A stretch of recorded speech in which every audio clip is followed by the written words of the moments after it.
ಬಾಕ್ಸ್ನೊಳಗೆ ಗೋಮೂತ್ರದ ಬದಲಿಗೆ ಈ ಗೋಕೃಪಾಮೃತಮ್ಮ ಉಣಿಸ್ಬಿಡ್ರಿ. ಆ ನೀರಿಗೆ ಉಣಿಸಿ 11 ದಿವಸ ಆದ ನಂತರ ತೆಗೆದು ಆ ಮಣ್ಣು ಒಣಗಿಸ್ರಿ, ನೆಳ್ಳಾಗ ಒಣಗಿಸಿ ಅದನ್ನು ಹೊಲಕ್ಕೆ ಹಾಕ್ರಿ. ಹಾಕಿದ್ರಿ ಅಂದ್ರೆ NPK, ನೈಟ್ರೋಜನ್ನು, ಫಾಸ್ಫರಸ್ಸು, ಪೊಟ್ಯಾಶು, ಇವು ಮೂರು ಎಷ್ಟು ಮಣ್ಣಿಗೆ ಅವಶ್ಯಕತೆ ಐತೆ ಅಷ್ಟೆಲ್ಲ ಪೂರೈಕೆ ಆಕತ್ತೆ. ಬರೀ ಏನೂ ರೊಕ್ಕಿಲ್ದ, ಬರೀ 2 ಲೀಟ್ರ್ ಮಜ್ಜಿಗೆ, 2 ಕಿಲೋ ಬೆಲ್ಲ, ಇಷ್ಟ ನಿಮ್ಮದು. ಉಳಿದದ್ದೆಲ್ಲ ಪುಕ್ಕಟೆ. ಇಷ್ಟು ಪುಕ್ಕಟೆ ಒಳಗೆ ನಿಮಗೆ ಯಾರು DAP ಕೊಡೋರು ಅದಾರ, ಯಾರು ನಿಮಗೆ ಯೂರಿಯಾ ಕೊಡೋರು ಅದಾರ? ನಿಮಗಿದು ಆಗಲಿಲ್ಲ ಅಂದ್ರೆ ಇನ್ನೊಂದು ಸುಲಭ ಉಪಾಯ ಐತೆ, ಮತ್ತು ಹೇಳ್ತೇನೆ. ಈಗ ನಿಮ್ಮ ಹೊಲಕ್ಕೆ DAP ಹಾಕೋದಿತ್ತಂತಂದ್ರೆ DAP ಹಾಕಕ್ಕೆ ಹೋಗ್ಬೇಡ್ರಿ. ಹೊಲದಾಗ ಅಲ್ಲೆಲ್ಲೆಲ್ಲಿ ನಡುವ ಸೂರ್ಯಪಾನದು ಬೀಜ ಒಗಿರಿ. ಒಂದು ಜರ ಯಾವರ ಕಾಳಿನೂ ಜೋಳದ ದಂಟಿನ ಬೀಜ ಒಗಿರಿ, ಜೋಳದ ಬೀಜ ಒಗಿರಿ. ಹಕ್ಕಿಗಳಿಗೆ ಯಾವ ಪ್ರಿಯ ಅದಾವಲ್ಲ ಅಂಥ ಬೆಳೆ ಅಲ್ಲೊಂದು ಹಾಕ್ರಿ. ಆ ಹಕ್ಕಿಗಳೆಲ್ಲ ಆ ಕಾಳು ತಿನ್ನಕ್ಕೆ ಬರ್ಬೇಕು. ಹಿಂಗೆ ಓಡಾಡೋ ಹೊತ್ನ್ಯಾಗ ಅದ್ರ ಹಿಕ್ಕಿ ಹೊಲದಾಗ ಬೀಳ್ಬೇಕು. ಅಷ್ಟ್ರ ಮ್ಯಾಗ ನಿಮ್ಮ ಹೊಲಕ್ಕೆ DAP ಸಿಗ್ತೈತೆ. ಇದಕ್ಕಿಂತ ಹೆಚ್ಚಿಗೆ DAP ಬೇಕಾಗೋದಿಲ್ಲ. 1 ಕ್ವಿಂಟಲ್ DAP ಮತ್ತು 1 ತೊಲಿ ಅಂದ್ರೆ 10 ಗ್ರಾಮ್ ಹಕ್ಕಿಗಳ ಹಿಕ್ಕಿ, ಇವೆರಡೂ ಈಕ್ವಲ್. ಅಷ್ಟು ಸಾಮರ್ಥ್ಯ ಅದರೊಳಗೆ ಇರ್ತೈತಿ. ಎಷ್ಟು ಸುಲಭ ಐತ್ರಿ. ಇನ್ನು ಪೊಟ್ಯಾಷ ಬೇಕಾಗಿತ್ತು ಅಂತಂದ್ರೆ ಪೊಟ್ಯಾಷ್ ಭಾಳ ಸುಲಭ ಐತಿ. ಬಾಳೆ ದಿಂಬಿದ್ದು ಅಂದ್ರೆ ಕಟ್ ಮಾಡೋದಾ, ಮಾಡಿ ತುಣುಕು ಮಾಡಿ ಒಂದು ಬ್ಯಾರಲ್ ನೀರಾಗ ಒಗೆದು ಬಿಡ್ರಿ. ಒಗೆದು ಒಂದು 15-20 ದಿವಸ ಬಿಡ್ರಿ. ಹಿಂದಾಗಡೆ ಹೌದು ಬಾಳೆ ತುಂಡು ತೆಗೆದು ಒಗಿರಿ. ಆ ನೀರು ಇರ್ತೈತಲ್ಲ, ಆ ನೀರು ನಾಗಳೆ ಹೇಳಿದ್ನಲ್ಲ, ಹಂಗೆ ಮಣ್ಣಾಗ ಕಲಿಸಿ ಮಣ್ಣು ಹೊಲ್ದಾಗ ಒಗೆದು ಬಿಡ್ರಿ. ಪೊಟ್ಯಾಷ್ ಪುಕ್ಕಟ, ಏನೂ ಒಂದು ದುಡ್ಡು ರೊಕ್ಕಿಲ್ಲ, ಪುಕ್ಕಟೆ ಬರ್ತೈತಿ. ಇಷ್ಟ ಅಲ್ರಿ.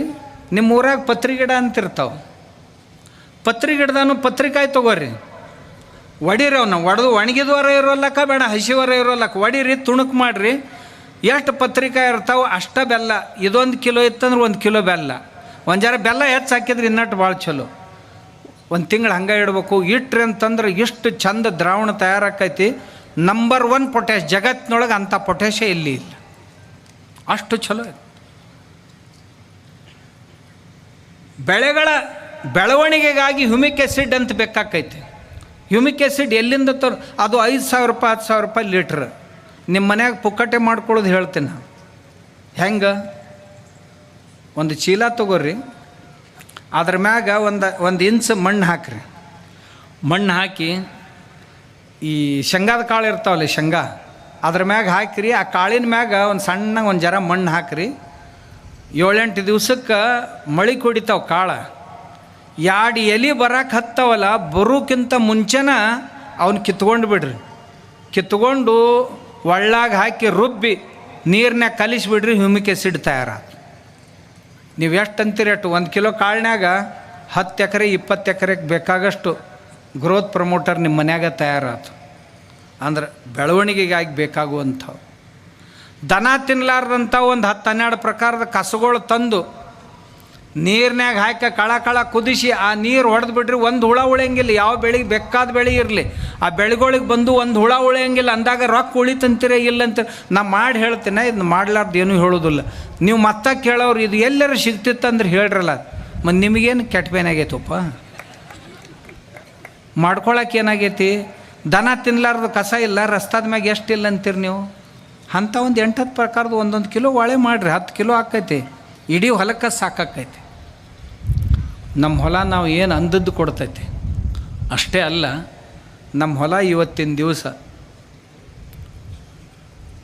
ತನಗೆ ಬೇಕಾದಂಥ ಗಿಡಗಳಿಲ್ಲದಕ್ಕೆ ನೆಳ್ಳಾಕತ್ತೈತಿ. ತಾಪಮಾನ ಎಷ್ಟು ಹೆಚ್ಚಾಗೈತೆ ರೀ? 42, 44, 46 ಡಿಗ್ರಿ ತಾಪಮಾನ. ಈ ತಾಪಮಾನ 52 ಡಿಗ್ರಿಗೆ ಹೋತು ಅಂತಂದ್ರೆ, ಇನ್ನು 4 ಡಿಗ್ರಿ ಹೆಚ್ಚಾತಂದ್ರೆ ನಿಮ್ದು ಇದೇನು ಎರೆ ಮಣ್ಣು ಐತಲ್ಲ ಇದೆಲ್ಲ ಉಸುಗಾಕೈತಿ. ಎಷ್ಟು? 4 ಫೂಟ್ ಉಸುಗಾಕೈತಿ. ಇದು 52 ಡಿಗ್ರಿ ಟೆಂಪ್ರೇಚರ್ಗೆ ಹೋತಂದ್ರೆ ಆ 4 ಫೂಟ್ ಉಸುಗಿನಾಗ ಯಾವ ಬೆಳೆನೂ ಬರೋದಿಲ್ಲ. ಯಾವಕರು ಬೇರೆ 4 ಫೂಟ್ ಕೆಳಗವಲ್ಲ ಅವೆಲ್ಲ ಬೆಳೆಗಳು ನಷ್ಟ ಆಗಿ ಹೋಗ್ತವೆ. ಆ 4 ಫೂಟ್ನೊಳಗೆ ಇರಬೇಕಾದಂಥ ಜೀವಾಣುಗಳೆಲ್ಲ ಖಲಾಸಾಗಿ ಹೋಗ್ತಾವೆ. ಮುಂದೆ ನಾವು ಏನು ಮಾಡೋರಿದ್ದೀವಿ? ಅದಕ್ಕೆ ಹೊಲದಾಗ ರೈತರು ಗಿಡಗಳು ಹಚ್ಕೋಬೇಕು. ಇವ ಅಂತಾನೆ ಅದು ನೆಳ್ಳಗೋಯ್ತೈತಿ, ಇದು ನೆಳ್ಳಗೋಯ್ತಿ. ಇಲ್ಲ, ನಿಂದ ನೆಳ್ಳು ಬೇಡಾಗೈತಿ ಹೊಲಕ್ಕೆ, ಉಳ್ದು ಎಲ್ಲಕ್ಕೂ ನೆಳ್ಳು ನಡಿತೈತಿ. ಇವ ಬಂದ ಅಂದ್ರೆ ಹೊಲ ತರ ತರ ತರ ತರ ನಡಗತೈತಿ. ಹೊಲದಾನ ಗಿಡ ತರ ತರ ನಡಗ್ತಾವು. ಏನು ತೊಗೊಂಡು ಬಂದನೋ, ಏನು ಹೊಡಿತಾನೋ, ಯಾರನ್ನೂ ಕೊಲ್ತಾನೋ ಯಾರಿಗೂ ಗೊತ್ತು. ನಮ್ಮನ್ನು ಪೋಷಿಸ್ಬೇಕಾದವ ಇವ ಕೊಲ್ಲಕ್ಕೆ ಬರ್ತಾನೆ ಏನಪ್ಪ. ಯಾಕಂದ್ರೆ ಒಂದು ಪಂಪ್ ಹಾಕ್ಕೊಂಡು ಹೊಲಕ್ಕೆ ಬಂದಂದ್ರೆ ತರ ತರ ತರ ತರ ನಡಗ್ತಾವೆ. ಇನ್ನು ಯಾರ್ಯಾರನ್ನೂ ಕೊಲ್ತಾನೆ ಯಾರಿಗೂ ಗೊತ್ತು ಅಂತ. ಹಿಂಗೆ ಕೊಡ್ಲಿ ಹಿಡ್ಕೊಂಡು ಬಂದಂದ್ರೆ ಗಿಡಗಳು ತರ ತರ ನಡಗ್ತಾವೆ. ಇವತ್ತು ಯಾರು ಪಾಳಿ ಹಚ್ತಾನೆ ಯಾರಿಗೂ ಗೊತ್ತಂತ. ಹಂಗಾಗಬಾರ್ದು ರೀ. ಒಕ್ಕಲಿಗೇನು ಗೆಳೆಯರು ಯಾರು ಅಂತಂದ್ರೆ ಗಿಡಗಳು. ಹೊಲ್ದಾಗ ಈ ಹೊನ್ನವ್ರಿ ಅಂತ ಇರ್ತಾವೆ, ಗೊತ್ತೈತೆ? ಗುಡ್ಡದಾಗ ಬೆಳಿತಾವೆ ನೋಡ್ರಿ ಹೊನ್ನವ್ರಿ. ಅವ್ರಿಗೆ ಗಿಡ ಏನಿರ್ತಾವಲ್ಲ, ಹಳದಿ ಬಣ್ಣದ ಹೂ ಅಕ್ಕವಕ್ಕ ಹೊನ್ನರಿಕೆ ಅಂತಾರೆ. ಹೊನ್ನರಿಕೆ ಗಿಡ ನೋಡಕ್ಕೆ ಗಿಡ ಅಷ್ಟ 2 ಫೂಟ 3 ಫೂಟ್ ಇಷ್ಟ ಇರ್ತೈತೆ ರೀ ಎತ್ತರ. ಅದ್ರ ಬೇರ 200 ಫೀಟ್ ಕೆಳಗಿರ್ತೈತಿ, 200 ಫೂಟ್ ಕೆಳಗೆ ಹೋಗಿರ್ತೈತಿ. ಮತ್ತು ಅದ್ರ ವಿಶೇಷ ಏನು ಅಂದ್ರೆ ಕಲ್ಲು ಗುಡ್ಡದಾಗ ಇರ್ತೈತೆ ಅದು. ಆ ಹೊನ್ನರಿಕೆ ಗಿಡದ ಬೇರೇನಿರ್ತಾವಲ್ಲ, ಬೇರಿನ ಮ್ಯಾಗಿರುವಂಥ ಜೀವಾಣುಗಳು, ಬ್ಯಾಕ್ಟೀರಿಯಾಗಳು ತಮ್ಮ ಬೆವರು ಬಿಟ್ಟು ಅಂತಂದ್ರೆ ಕಲ್ಲು ಸಿಡಿತೈತಿ. ಕಲ್ಲು ಸಿಡಿದು ಕಲ್ಲು ಇಬ್ಬಾಗ ಆಕೈತಿ. ಅವಾಗ ಅದ್ರ ಬೇರೆ ಕೆಳಗೆ ಹೋಗ್ತೈತಿ. ಕಲ್ಲು ಒಡೆಯುವಂಥ ಸಾಮರ್ಥ್ಯ ಅದರ ಜೀವಾಣುಗಳು ಬಿಟ್ಟಂಥ ಬೆವರಿನ ಆ್ಯಸಿಡ್ನೊಳಗೈತದು. ಅವುಗಳನ್ನು ನಾವು ದಿಲ್ಲಿಗೆ ಉತ್ತರ ಪ್ರದೇಶಕ್ಕೆ ಹೋದಾಗ ನನಗೊಬ್ಬ ಸೈಂಟಿಸ್ಟ್ ಸಿಕ್ಕ. ಅವ ಅಂದ, ಆ ಹೊನ್ನವ್ರು ಏನೈತಲ್ಲ ಅದ್ರ ಬೇರುಗಳನ್ನು ತೊಗೊಂಡು ಅದನ್ನೆಲ್ಲ ಸ್ವಚ್ಛ ನೀರಾಗಿ ತೊಳ್ಕೊಂಡು ಅದ್ರಾಗ ಒಂದಿಷ್ಟು ಮಜ್ಜಿಗೆ ಹಾಕಿ ಒಂದಿಷ್ಟು ಬೆಲ್ಲ ಹಾಕಿ ಅವುಗಳನ್ನ ಡೆವಲಪ್ ಮಾಡ್ತಿದ್ದ. ಯಾಕಂತ ಕೇಳಿದೆ, ಈ ಬ್ಯಾಕ್ಟೀರಿಯಾ ಡೆವಲಪ್ ಮಾಡಿ ಹೊಲದಾಗ ಹೊಡಿತೀನಿ ರೀ, ನಮ್ಮ ಬೆಳೆಗಳು ಬೇರಿನ ಮ್ಯಾಗಿದು ಕುಂತಂತಂದ್ರೆ ಬೇರುಗಳು ಸಹಿತ ಕೆಳಗಿಳಿದು ನೀರು ತೊಗೊಂಡು ಮ್ಯಾಗ ಬರ್ತಾವ್ರಿ ಅಂತ. ಎಂಥ ಬುದ್ಧಿವಂತರು ಅದಾರ ಜನ. ನಮ್ಗೆ ಯಾಕೆ ತಿಳಿಬಾರ್ದು? ಮತ್ತು ಹೇಳಿಂದರ ಮಾಡೋರು ಎಷ್ಟು ಮಂದಿ ಅದಿರಿ ಅಂತೀರಿ ಇದ್ರಾಗ? ನೀವೆಲ್ಲ ಕೇಳೋರ ಹೊರತು ಮಾಡೋರು ಯಾರು ಅಲ್ಲವೇ ಅಲ್ಲ. ನಾವು ಪುಣ್ಯಾತ್ಮರು ನಮ್ಮ ಹೊಲದಾಗ ಕನಿಷ್ಠ 1 ಎಕರೆಗೆ 25 ಗಿಡ ಹಚ್ಚಬೇಕು. ನಮ್ಮ ಮಠದಾಗ ಬರ್ರಿ, ನಾ ಎಷ್ಟು ಗಿಡ ಹಚ್ಚೀನಿ ಅಂತಂದ್ರೆ ಕೊಲ್ಲಾಪುರ ಸಿಟಿ ಒಳಗೆ 42 ಡಿಗ್ರಿ ಟೆಂಪ್ರೇಚರ್ ಈ ವರ್ಷ. ನಮ್ಮ ಮಠದಾಗ 35 ಡಿಗ್ರಿ ದಾಟ್ಲೇ ಇಲ್ಲ. 7 ಡಿಗ್ರಿ ಟೆಂಪ್ರೇಚರ್ ಹೊರಗಿನಕ್ಕಿಂತಲೂ ನಮ್ಮ ಮಠದಾಗ ಕಡಿಮೆ ಇತ್ತು. ನಮ್ಮ ಮಠದಾಗ ಅಂದ್ರೆ ಅಷ್ಟೇ 300 ಎಕರೆದಾಗ, ಉಳಿದ ಕಡೆ ಎಲ್ಲ ಕಾವು. ಇದರ ಅರ್ಥ ಈ ಭೂಮಿಯನ್ನು ತಂಪಾಗಿಡಬೇಕಾಗಿತ್ತು ಅಂತಂದ್ರೆ ಗಿಡಗಳು ಬೇಕು. ಭೂಮಿ ತಂಪಿತ್ತಂದ್ರೆ ಭೂಮಿಯೊಳಗಿನ ಜೀವಾಣುಗಳು ಸುರಕ್ಷಿತ ಉಳಿತಾವೆ. ಭೂಮಿಯೊಳಗಿನ ಜೀವಾಣು ಸುರಕ್ಷಿತ ಇದ್ದು ಅಂದ್ರೆ ಬಿದ್ದ ಮಳೆ ಹೀರ್ಕೊಂಡು ಮಣ್ಣಿನೊಳಗೆ ನೀರನ್ನು ಹೀರ್ಕೊಂಡು ಕೆಳಗೆ ಕಳಿಸ್ತಾವು. ಮಳೆ ಸ್ವಲ್ಪ ಬಂದರೂ ಸಹಿತ ನಮ್ಮ ಬೆಳೆ ಪಾರಾಕ್ಕವು. ಈಗೇನಾಗೈತಿ, ಈ ರಾಸಾಯನಿಕ ಗೊಬ್ಬರ ಹಾಕಿ ನಮ್ಮ ಮಣ್ಣು ಕಾಂಪ್ಯಾಕ್ಟ್ ಆಗೈತಿ, ಹತ್ತಂಡೆ ಆಗೈತಿ. ಎಷ್ಟು ಮಳೆ ಬಿದ್ದರೂ ನೀರು ಓಡಿ ಹೊಕ್ಕೈತಿ, ಮಣ್ಣಾಗ ಒಟ್ಟ ಇಳಿದಿಲ್ಲ. ಹೀಗಾಗಿ ಮಳೆ ಕಡಿಮೆ ಆಯ್ತು ಅಂತಂದ್ರೆ ಬೆಳೆನೇ ಬರೋದಿಲ್ಲ. ಬೆಳೆ ಬರಬೇಕಾಗಿತ್ತು ಅಂತಂದ್ರೆ ಮಣ್ಣಿಗೆ ಒಂದು ಜರ ಸಗಣಿ ಗೊಬ್ಬರ ಅನ್ನೋದಕ್ಕಿಂತಲೂ ನಾ ಆಗಲೇ ಹೇಳಿದ್ನಲ್ಲ, ಇಂಥವುಗಳನ್ನು ಮಾಡಿ ಸ್ವಲ್ಪ ನಮ್ಮ ಎದುರೊಳಗೆ ಬಿಟ್ಟು ಭೂಮಿಗೆ ಅಂದ್ರೆ ನಮ್ಮ ಭೂಮಿಯೊಳಗೆ ಜೀವಾಣುಗಳು ಹೆಚ್ಚಾಗಿ ಭೂಮಿಯ ಫಲವತ್ತತೆ ಹೆಚ್ಚಾಗ್ತೈತಿ. ಆವಾಗ ಸ್ವಲ್ಪ ಮಳೆ ಬಂದರೂ ಸಹಿತ ಅಷ್ಟ್ರ ಮ್ಯಾಗ ನಮ್ಮ ಬೆಳೆ ಕಡ್ಯಾಕಾಗ್ತಾವೆ. ಅದಕ್ಕೆ ಹೊಲದಾಗ ಗಿಡ ಹಚ್ಚಬೇಕು. ಮಣ್ಣಿನ ಫಲವತ್ತತೆಯನ್ನು ಹೆಚ್ಚು ಮಾಡೋಕ್ಕೆ ಮನ್ಯಾಗ 2 ಆಕಳ ಇಟ್ಕೋಬೇಕು. ಆಕಳ ಸಗಣಿ ಮೂತ್ರ ಅದರ ಜೀವಾಮೃತ ಗೋಕುಪಾಮೃತ ತಯಾರು ಮಾಡಿ ಮಣ್ಣಿನ ಮ್ಯಾಗ ಸಿಂಪಡಿಸ್ಬೇಕು. ಮಣ್ಣಿನ ಮ್ಯಾಗ ಬರೇ ಸ್ಪ್ರೇ ಮಾಡಿಬಿಡ್ರಿ ನೀವು. ಹಸಿ ಇದ್ದಾಗ ಮಣ್ಣಿನ ಒಳಗೆ ಇಳಿತಾವು. ಒಂದೊಂದು ಜೀವಾಣು ಕೋಟಿ ಜೀವಾಣುಗಳನ್ನು ತಯಾರು ಮಾಡ್ತೈತಿ. ಮಣ್ಣಂದ್ರೆ ಕಾಫಿ ಪುಡಿ ಆದಂಗೆ ಆಕೈತಿ. ಆವಾಗ ರೈತರು ಯಾರ ಮುಂದೆ ಕೈ ಒಡ್ಡುವಂಥ ಪ್ರಸಂಗ ಬರೋದಿಲ್ಲ. ನಾನು ನಮ್ಮ ಹೊಲದಾಗ ಇವನ್ನೆಲ್ಲ ಪ್ರಯೋಗ ಮಾಡೀನಿ. ನಮ್ಮಷ್ಟು ಸುಮಾರು ಮಣ್ಣು ನಿಮ್ಮ ಕಡೆ ಇಲ್ಲ. ನಮ್ಮಲ್ಲಿ ಮಳೆಗಾಲದಾಗ ಸಹಿತ ಮಳೆ ಬಿತ್ತಂದ್ರೆ 8 ದಿವಸ ಮಳೆ ಬರಲಿಲ್ಲ ಅಂತಂದ್ರೆ ಬಿರುಕು ಬಿಡಕ್ಕೆ ಶುರು ಆಕೈತಿ ಅಂಥ ಮಣ್ಣು. ಯಾಕಂದ್ರೆ ಮಣ್ಣಾಗ ನಾ ಏನು ಹಾಕ್ತೀನಲ್ಲ ಮಳೆ ಬಿದ್ದೆಲ್ಲ ಬಸ್ಕೊಂಡ ಹೊಕ್ಕೈತಿ. ಆದರೂ ನಮ್ಮ ಹೊಲದೊಳಗೆ ಮಣ್ಣಿನೊಳಗೆ 2% ಸಾಯಿಲ್ ಕಾರ್ಬನ್ ಐತಿ, ಸಾವಯವ ಇಂಗಾಲ. ನಿಮ್ಮ ಹೊಲದೊಳಗೆ 0.2% ಐತಿ. ನಮ್ಮ ಹೊಲದಾಗ ನಾ 2% ಪೂರ ಇಟ್ಟೀನಿ. ಇಷ್ಟೆಲ್ಲ ಮಾಡಿದ್ರೆ ನಿಮಗೂ ಆಕೈತಿ ನಮಗೂ ಆಕೈತಿ ಅಂತ. ಇದ್ರ ಸಲುವಾಗಿ ಆಕಳುಗಳ್ನ ಒಂದು ಜರ ಸಾಕಬೇಕು, ಅದ್ರ ಮೊಸರು ಮಜ್ಜಿಗೆ ಹೈನ ಪೈನ ಒಂದು ಜರ ಮಕ್ಕಳಿಗೆ ಉಣ್ಣಾಕೆ ಹಾಕ್ಬೇಕ್ರಿ, ಅಂದ್ರೆ ದವಾಖಾನೆ ಖರ್ಚು ಕಡಿಮೆ ಆಕ್ಕೈತಿ. ಈಗ ನಾವು ಮಾಡಿದ್ದೆಲ್ಲ ದವಾಖಾನೆಗೆ ಭಾಳ ಹೊಕ್ಕಿರ್ತೈತಿ, ಔಷಧಕ್ಕೆ ಭಾಳ ಹೊಕ್ಕೈತಿ, ಇದನ್ನು ಉಳ್ಸಾಕೈತಿ ಅಂತ ಬಸವಣ್ಣವರು ಸಹಿತ ಆ ಕಾಲದೊಳಗೆ ಇವನ್ನೆಲ್ಲ ನಮಗೆ ತಿಳಿಸಿ ಹೇಳಿದ್ರು. ನಾವು ಇವತ್ತಿನ ದಿವಸನೂ ಸಹಿತ ಆ ಶರಣರ ಸಂದೇಶಗಳನ್ನು ನಾವು ಯಾಕೆ ಬಸವಾದಿ ಶರಣರ ಹಿಂದೂ ಮಹಾಸಭೆ ಅಂತ ಇಟ್ಟಿವಿ ಅಂದ್ರೆ, ಬಸವಾದಿ ಶರಣರೆಲ್ಲರೂ ಗ್ರಾಮೀಣರಾಗಿದ್ದರು. ಗ್ರಾಮೀಣರ ಎಲ್ಲ ಕಾಯಕಗಳನ್ನೂ ಸಹಿತ ಅವ್ರು ಮಾಡ್ತಾಯಿದ್ರು. ಆ ಎಲ್ಲರನ್ನು ಕೂಡಿಸುವಂಥ ಕೆಲಸವನ್ನು ಬಸವಣ್ಣ ಮಾಡಿದ್ದ. ನಾವೂ ಸಹಿತ ಅದನ್ನೇ ಮಾಡಬೇಕು. ನಾವು ಕೃತಜ್ಞರಾಗಬಾರ್ದು. ಬಸವಣ್ಣ ಕೂಡಿಸಿದಂಥ ಈ ಸಮಾಜವನ್ನು ಒಡಿಬಾರ್ದು. ಭಾಳ ಮಂದಿ ಏನು ಮಾಡಕತ್ತೀವಿ, ನಾವು ಲಿಂಗಾಯತರು ಬೇರೆ, ವೀರಶೈವರು ಬೇರೆ, ಇದನ್ನು ಹೇಳಕ್ಕೆ ಹೊಂಟೀವಿ. ಆಮ್ಯಾಗ ನಾವು ಹಿಂದೂಗಳು ಬೇರೆ, ನೀವು ಬೇರೆ ಅಂಥೇಳಿ ದೇಶ ಒಡೆಯೋದು, ಸಮಾಜ ಒಡೆಯೋದು. ನಮ್ಮ ದೇಶದೊಳಗೆ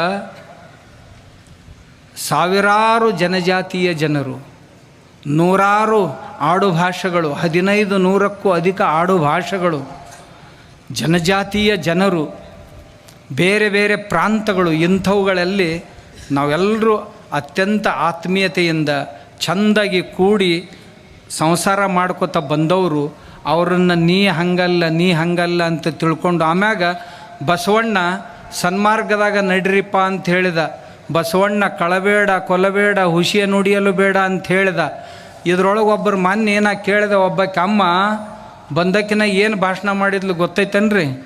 ಅದ್ರೊಳಗೆ ಅಮ್ಮ ಏನು ಹೇಳಿದ್ಲು, ದಾರು ಕುಡಿದ್ರಿ ಏನು ತಪ್ಪಕ್ಕೈತಿ ಅಂತ ಅಂದ್ಲಕ್ಕಿ. ಆಕಿನ ಹೆಸರು ಏನಾಯ್ತು ರೀ, ಬೋಳಿ ಹಿಂಗೇನೋ ಐತೆ ನೋಡ್ರಿ, ಮೀನಾಕ್ಷಿ ಬೋಳಿ, ಬಾಳಿ ಬಾಳಿ ಬಾಳಿ. ಅವ್ವ ಮಹಿಳೆಯರ ಸಭೆಯೊಳಗೆ ಭಾಷಣ ಮಾಡಕತ್ತಾಳ, ದಾರು ಕುಡಿದ್ರೆ ಏನು ತಪ್ಪಾತು ಅಂತ. ಹೆಣ್ಮಕ್ಳು ಚಪ್ಪಾಳಿ ಬಾರಿಸ್ತಿದ್ದು, ಅವು ಎಂಥ ಲಜ್ಜಿಗೆಟ್ಟು ಅದಾವನು, ಯಾರಿಗೆ ಗೊತ್ತು ದೇವ್ರ ಅಂತ. ಅಲ್ಲಿ ಮನೆಗಂಡು ದಾರು ಕುಡ್ದು ಬಂದು ಹಾಕ್ಯಾಕೊಂಡು ಬಡಿದ್ರೆ ಸುಖವಾಗಿರ್ತಾರ ಅವುಗಳು ಮನ್ಯಾಗ. ಆಕೆ ದಾರು ಕುಡಿದ್ರೆ ಏನು ತಪ್ಪಾಕೈತೆ ಅಂದ್ರೆ ಇವ್ರು ಚಪ್ಪಾಳಿ ಬಾರಿಸ್ತಿದ್ರು ಹೆಣ್ಮಕ್ಳು, ಕುಡಿಲಿ ಅಂತ ಅರ್ಥ ಅಂತ. ಇವರು ಬಸವಣ್ಣವ್ರ ತತ್ವ ಹೇಳೋರು. ಆಮ್ಯಾಗ ಅಮ್ಮ ಇನ್ನೊಂದು ಮಾತು ಹೇಳಿದ್ಲು, ಇಲ್ಲಿ ತನ ಏನು ಮಟನ್ ತಿಂದವ್ರನ್ನೆಲ್ಲ ಏನು ಧರ್ಮ ಬಿಟ್ಟ ಹೊರಗೆ ಹಾಕಿರನ್ ತಿಂದ್ರಿ ಏನು ದೊಡ್ಡ ಮಾತು ಅಂದು. ಮತ್ತು ಅದನ್ನ ಹೇಳಕ್ಕೆ ನೀ ಹಾಕ್ಬೇಕ ಯವ್ವ, ನಿಂದೇನು ಕೆಲಸ ಐತೆ? ತಿನ್ನೋರು ತಿಂತಿರ್ತಾರಲ್ಲ, ಬಿಡು ಅಂತ ಹೇಳೋ ಅವಶ್ಯಕತೆ ಐತೆ ಹೊರತು ತಿನ್ನಂತ ಹೇಳೋ ಅವಶ್ಯಕತೆ ಉಳಿದಿಲ್ಲ. ಮತ್ತು ತಿನ್ನಂತ ಹೇಳಕ್ಕೆ ಬಸವಣ್ಣನ ಹೆಸರು ಯಾಕೆ ತಗೋತೀನಿ? ನಿನ್ನ ಹೆಸರಲ್ಲೇ ಹೇಳ್ಕೊತ ಹೊಡಿಯಲ್ಲ, ಯಾರು ಬೇಡ ಅಂದಾರ. ಇಂಥ ಜನ ಈ ಬಸವಣ್ಣವ್ರ ಹೆಸರಿನ ಕಂಪ್ನಿ ಒಳಗೆ ಸೇರ್ಕೊಂಡು ಮತ್ತೆ ಏನಾಗ್ಯಾರ, ಟೆನೆಂಟಾಗಿ ಪರ್ಮನೆಂಟ್ ಆಗ್ಯಾರ. ಮೊದಲ ಟೆನೆಂಟಾಗಿ ಸೇರ್ಕೊಂಡು ಈಗ ನಮ್ಮ ಬಸವಣ್ಣ ನಮ್ಮ ಶರಣರ ಹೆಸರು ಇನ್ನೊಬ್ರು ಹೇಳಿದ್ರೆ ನಮಗೆ ನಡೀದಿಲ್ಲ. ಯಾಕಂದ್ರೆ ಇದನ್ನೆಲ್ಲ ಮಾಡೋಕ್ಕೆ ಖಾಲಿ ಆಗ್ಬೇಕಲ್ಲ ಅವ್ರು. ನಾವು ಯಾಕಂದ್ರೆ ಕೇಳೋರು, ಹೇಳೋದೊಂದು ಯಾಕೆ ಮಾಡೋದೊಂದು ಯಾಕೆ, ಇಂಥವ್ರು ಬೇಡ ಇವ್ರು ನಮ್ಮ ಪೈಕಿ ಅಲ್ಲ. ಅವ ಕಾಡಸಿದ್ದೇಶ್ವರ ಸ್ವಾಮಿ ಹಂಗೆ, ಕಾಡಸಿದ್ದೇಶ್ವರ ಸ್ವಾಮಿ ಹಿಂಗೆ, ಏನು ಬೇಕೋತಾವ್ರಿ ನಾ ಹತ್ತೀನಿ. ಅದರಿಂದ ಇವಕ್ಕೆ ನಿತ್ಯ ಬರ್ತಿತ್ತಂದ್ರೆ ಚಂದಾಗ ಮೊಕ್ಕೊಳ್ಳಕ್ಕೆ, ದಿನಾ ಬೈಯೋಲಕ್ಕೆ, ಬೈದು ಚಂದಾಗ ಮೊಕ್ಕೊಳ್ಳಕ್ಕೆ, ಮನ್ಯಾಗ ಇರ್ಲಿಕ್ಕಂದ್ರೆ ಹೆಂಡ್ರ ಮಕ್ಕಳಿಗೆ ತಾಪ. ನನಗೆ ಬೈದು ಅವ್ರ ಹೆಂಡ್ರ ಮಕ್ಕಳು ಸುಖವಾಗಿ ಮಕ್ಕಳವ್ರು ಇದ್ರಂದು ಇನ್ನಟ್ಟು ಬೇಕೋತ ಹೋಗ್ರಿಪ್ಪ ಅಂತೇಳಿ. ಯಾಕಂತ ಕೇಳಿದ್ರೆ ಬಜಾರ್ದಾಗ ಸಾಮಾನು ಮಾರ್ತಿರ್ತಾರೆ, 5 ರೂಪಾಯಿ ಕಿಲೋ ತೊಗೋರಿ ಅಂತೇಳಿ ಅಂಗಡಿ ಜಗ್ತಿರ್ತಾರೆ. ಅವ ತೊಗೊಳ್ಳಿಲ್ಲ ಅಂದ್ರೆ ಏನಾಕೈತಿ, ಅವ್ರ ಮಟೀರಿಯಲ್ ಅವ್ರ ಹತ್ರ. ಹಂಗೆ ಇವ್ರು ಏನೇನು ಬೈತಾರಲ್ಲ ನಮ್ಗೆ, ಬೈದು ನಾವು ತೊಗೊಳ್ಳಿಲ್ಲ ಅಂದ್ರೆ ಅವ್ರ ಮಟೀರಿಯಲ್ ಅವ್ರ ಮನೆಗೆ ಅವು ಮನೆಗೆ ಹೋಗಿಂದ ಅವು ಹೆಣ್ತಂತೈತಿ. ಅವ್ರೆಲ್ಲರ ಮನ್ಯಾಗ ಹೆಣ್ಮಕ್ಳು ನನ್ನ ಪರಿಚಯದವ್ರು, ಅವರೆಲ್ಲರೂ ಅಂತವ್ರು. ನನ್ನ ಗಂಡಿದು ತಲೆ ಕೆಟ್ಟದ್ದು ಮನೆಯಿಂದ ಹಿಂಗೆ ಶುರು ಮಾಡೈತ್ರಿ ಗುರುಗಳ, ನೀವರ ಹೇಳ್ರಿ. ಅಂಥವ್ರೊಂದು 25-30 ಮಂದಿ ಅದಾರ. ಅವ್ರ ಮನೆ ಎಲ್ಲ ಹೆಣ್ಮಕ್ಳು ನನಗೆ ಫೋನ್ ಮಾಡಿ ಹೇಳ್ತಾರೆ, ಅಪ್ಪವ್ರ ಅದು ನಮ್ಮ ಮನೆದು ನಿನ್ನೇನ ಅಂದೈತಂತ ನಿಮ್ಗೆ, ನೀವೇನು ಭಾಳ ಹಚ್ಕೊಳಕ್ಕೆ ಹೋಗ್ಬೇಡ್ರಿ. ನಾ ಹುಟ್ಟ ಹಚ್ಕೊಂಡಿಲ್ಲ. ಇಲ್ರಿ ಅದ್ರ ತಲೆನೇ ಕೆಟ್ಟೈತಿ, ಅಕ್ಕಿ ಅಂತಾಳೆ ತಲೆ ಕೆಟ್ಟೈತೆ ಅಂತ ನಾ ಅನ್ನೋದಿಲ್ಲಪ್ಪ ಅದಕ್ಕೆ. ಮತ್ತು ಅವ್ರು ಹೆಣ್ಮಕ್ಳಿದ್ರಂದ್ರೆ ಅವ್ರು ಗಂಡದೇರು ಹೇಳ್ತಾರೆ, ಇದು ಮನೆಗಿಂತ ತಲೆ ಕೆಟ್ಟೈತೆ ಹೇಳ್ರಿ ನಮ್ಮ ಹೆಂಗ್ಸಂದು, ನೀವೇನು ಭಾಳ ಹಚ್ಕೊಳಕ್ಕೆ ಹೋಗಿ. ಅಲ್ಲೋ ಶಿವಯನ್ಮನ ಅದನ್ನು ಹೊಳ್ಳಿ ಸಹಿತ ನೋಡಂಗಿಲ್ಲ, ನೀವ್ಯಾಕೆ ನನಗೆ ಹೇಳ್ತೀರಿ? ಇಲ್ರಿ ಸುಮ್ಮ ಅಂದೀವಿ, ನಮ್ಮ ಬಗ್ಗೆ ತಪ್ಪು ತಿಳುವಳಿಕೆ, ನಾವೆಲ್ಲ ನಿಮ್ಮ ಭಕ್ತರಿ ಅಪ್ಪವ್ರು ಅಂತ ಹೇಳ್ತಾರೆ. ಮತ್ತು ನನಗೆ ಅವರೇ ಹೇಳ್ತಾರೆ. ಅದಕ್ಕೆ ಸಮಾಜದೊಳಗೆ ನಾವೆಲ್ಲರೂ ಎಚ್ಚರಾಗಿರ್ಬೇಕು. ಮೊದಲಿನ ಗತೆ ನಾವೇನು ಈಗೇನು ಮಕ್ಕೊಂಡಿಲ್ಲ.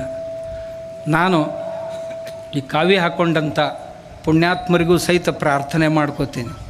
ನೀವು ಒಂದು ವೇಳೆ ಹೊಸ ಧರ್ಮನ ಕಟ್ಟಿದ್ರಿ ಅಂತಂದ್ರೆ ದಯವಿಟ್ಟು ಈ ಕಾವಿ ತೆಗೆದಿಟ್ಬಿಡ್ರಿ. ಯಾಕಂದ್ರೆ ಇದು ಸನಾತನದ್ದೈತಿ.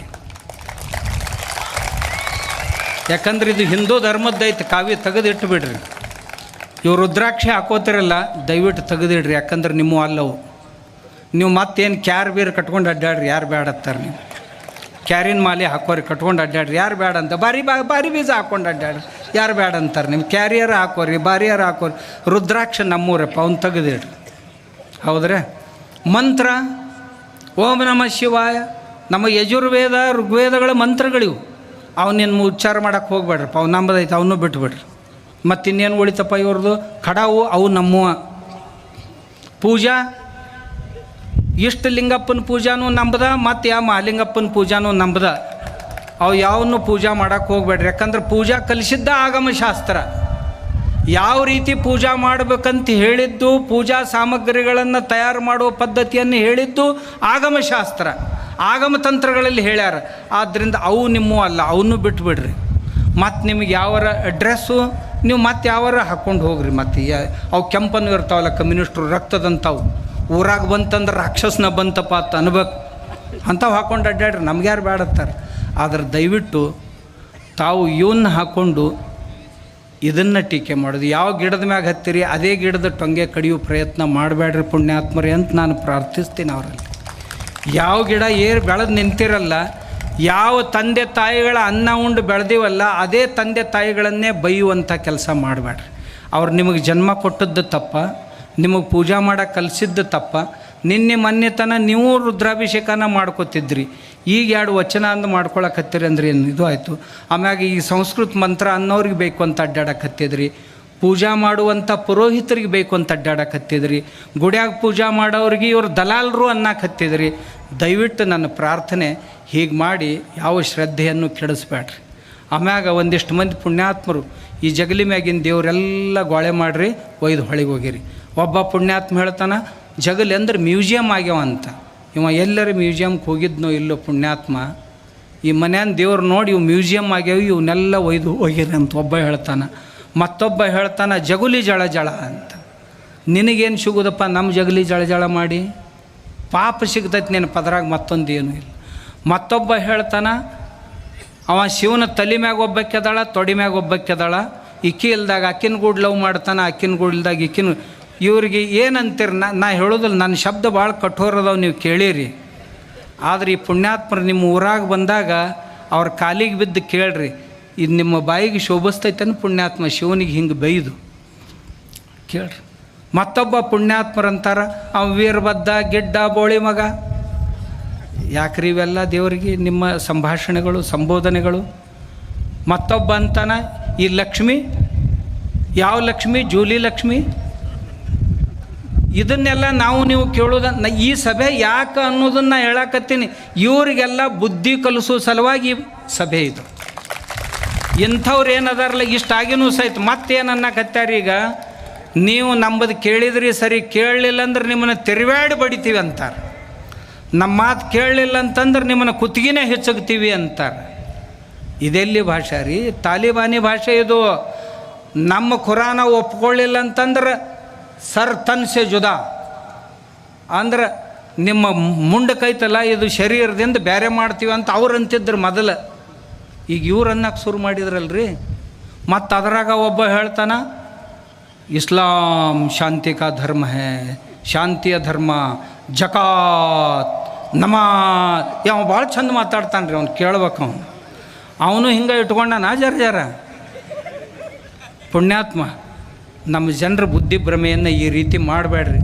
ಮಾಡಿ ಎಲ್ಲಿಗೆ ಬಂದೈತೆ ಹೇಳ ನಿಮ್ಗೆ. ಕೊನೆಗೆ ಈ ಮಾತನ್ನು ಹೇಳಿ ಮುಗಿಸ್ತೀನಿ ನಾನು. ಗದಗ ಜಿಲ್ಲೆಯೊಳಗೆ ನೈಜ ಪ್ರಕರಣಗಳು ಘಟಿಸಿದಂಥವುಗಳನ್ನು ನಾವೇನು ಭ್ರಮಿತರನ್ನಾಗಿ ಮಾಡ್ಲಿಕ್ಕೆ ಹತ್ತೀವಲ್ಲ, ಈ ರೀತಿ ಮಾಡಿ ನಮ್ಮ ಧರ್ಮದ ಮೇಲಿನ ಶ್ರದ್ಧೆಯನ್ನು ಹಾಳು ಮಾಡಿ ಬೇರೆ ಧರ್ಮವನ್ನು ಸ್ವೀಕರಿಸಲಿಕ್ಕೆ ದಾರಿಯನ್ನು ಮಾಡಿಕೊಡ್ತಾ ಇದ್ದಾರೆ ಇವರು. ಇವ್ರೇನು ಬಸವಣ್ಣನ ಹೆಸರಲ್ಲೇ ಹೇಳಕ್ಕೆ ಬಂದಾರಲ್ಲ, ಇವರು ನಮ್ಮ ಧರ್ಮದ ಮೇಲಿನ ಈ ರೀತಿ ಮಾತಾಡಿ ನಮ್ಮ ದೇವರು ಧರ್ಮದ ಮೇಲಿನ ಶ್ರದ್ಧೆಯನ್ನು ಹಾಳು ಮಾಡಿ ನೀವು ಕ್ರಿಶ್ಚಿಯನ್ನರ ಆಗ್ರಿ ಮುಸಲ್ಮಾನರ ಆಗ್ರಿ ಅಂತ ದಾರಿ ಮಾಡಿ ಕೊಡಕ್ಕೆ ಇವರು. ಅದರ ಪ್ರತ್ಯಕ್ಷ ಉದಾಹರಣೆಗಳನ್ನು ನಿಮಗೆ ಒಂದೇ ನಿಮಿಷನಾಗ ಹೇಳಿಬಿಡ್ತೀನಿ. ಇದೇ ಗದಗ ಜಿಲ್ಲೆಯ ನರೇಗಲ್ದೊಳಗೆ ಲಿಂಗಾಯತ ಬಣಜಿಗ ಸಮಾಜದ SSLCಯಲ್ಲಿ 92% ಪಾಸ್ ಆದಂಥ ಕೋರಿಶೆಟ್ರ್ ಸ್ನೇಹ ಕೋರಿಶೆಟ್ರ್ ಅಂತಕ್ಕಂಥ ಹುಡುಗಿ 150 ಎಕರೆ ಜಮೀನ್ದಾರನ ಮಗಳು ಲವ್ ಜಿಹಾದಿಗೆ ಬಲಿ ಬಿದ್ದಲು. ಅಷ್ಟೇ ಬಿದ್ದು ಹೋಗಿಲ್ಲ, ಈಗ ಅವ ಏನಿದ್ನಲ್ಲ ಹೋತಪ್ಪ, ಅವ ಜಮೀನು ಆಸ್ತಿ ಕೇಳಕ್ಕೆ ಬಂದಾನ. ಈಗ ಅವ್ರ ಅಪ್ಪ ಹೋಗ ನನಗಿದ್ರೊಳಗಿನ ಆಸ್ತಿ ಪಾಲು ಬೇಕು ಅಂತ ಕೇಳಕ್ಕೆ ಬಂದಾನ. ನರೇಗಲ್ದೊಳಗೆ ಲಿಂಗಾಯತ ಕೊಡುವಕ್ಕಲಿಗರ ಬಸಮ್ಮ ರೊಟ್ಟಿ ಅಂತಕ್ಕಂಥಕ್ಕಿ 10 ಎಕರೆ ಜಮೀನಿದ್ದಂಥಕ್ಕಿ ಇಬ್ರಾಹಿಂ ಸಾಬ್ ಅಂತಕ್ಕಂಥ ಕೂಲಿ ಕೆಲಸಗಾರನ ಜೊತೆ ಓಡಿ ಹೋಗ್ಯಾಳ. 5 ಎಕರೆ ಜಮೀನು ಕೇಳಕ್ಕೆ ಹತ್ತಾನವ. ಅದೇ ನರೇಗಲ್ದೊಳಗೆ ಲಿಂಗಾಯತ ಜಂಗಮ ಸಮಾಜದ ಪೂರ್ಣಿಮಾ ಜಕ್ಲಿ ಮಠ ಅಂತಕ್ಕಂಥ PUC ಒಳಗೆ 85% ಪಾಸ್ ಮಾಡಿದಂಥ ನಮ್ಮ ಹುಡುಗಿ ಅಲ್ಲಾ ಸಾಬ್ ಮಿರ್ಜಿ ಅನ್ನೋವನು ಕೂಡ ಓಡಿ ಹೋಗ್ಯಾಳ. ಓಡಿ ಹೋಗಿಲ್ಲ, ಓಡಿಸ್ಕೊಂಡು ಹೋಗ್ಯಾರ. ಇದು ನಿಮ್ಮ ತಲೆಯಾಗಿರಲಿ. ಗದಗ ಜಿಲ್ಲೆ ಲಿಂಗಾಯತ ಜಂಗಮ ಸಮಾಜದ ಕಳಸಾಪುರದಲ್ಲಿ ವಿಶಾಲ ಸರಗಣಾಚಾರಿ ಮಠ ಅಂತಕ್ಕಂಥ ನರ್ಸಿಂಗ್ ಕೆಲಸ ನರ್ಸಾಗಿ ಕೆಲಸ ಮಾಡುವಂಥ ಈ ನಮ್ಮ ತಂಗಿ ತಂದೆ ಮನೆಯಿಂದ 2 ಲಕ್ಷ ಹಣ ದೋಚ್ಕೊಂಡು ಹೋಗ್ಯಾಳ. ಹೋಗಿ ಅವ್ನು ಕೊಟ್ಟಾಳ. ಗದಗ ಜಿಲ್ಲೆಯ ಲಿಂಗಾಯತ ರೆಡ್ಡಿ ಕವಿತಾ ಇನಾಮತಿ ಅಂತಕ್ಕಂಥ ಹುಡುಗಿ 2ನೇ ಹೆಂಡತಿ ಅಂತ ಅವನಗೂಡು ಹೋಗ್ಯಾಳ. ಅವ್ನು ಮೊದಲೊಬ್ಬ ಕೆದಾಳ, ಈಕೆ 2ನೇದಕ್ಕಾಗಿ ಹೋಗ್ಯಾಳ. ಲಿಂಗಾಯತ ಜಂಗಮ ಸುಶೀಲಾ ಹಿರೇಮಠ ಅಂತಕ್ಕಂಥಕ್ಕಿ 3ನೇ ಹೆಂಡತಿಯಾಗಿ ಹೋಗ್ಯಾಳ. ಅವ್ನು ಮೊದಲೊಬ್ಬ ಕೆದಾಳ, ಹಿಂದಾಗಡೆ 3ನೇ ಹೆಂಡತಿಯಾಗಿ ಹೋಗ್ಯಾಳ. ಮೀರಾ ಸಾಬ್ ಬೋಪಾಳ್ ಅಂತಕ್ಕಂಥ ರೌಡಿಯ ಜೊತೆ ಈ ಹುಡುಗಿಯರು ಹೆಣ್ಮಕ್ಳು ಹೋಗಿದ್ದಾರೆ.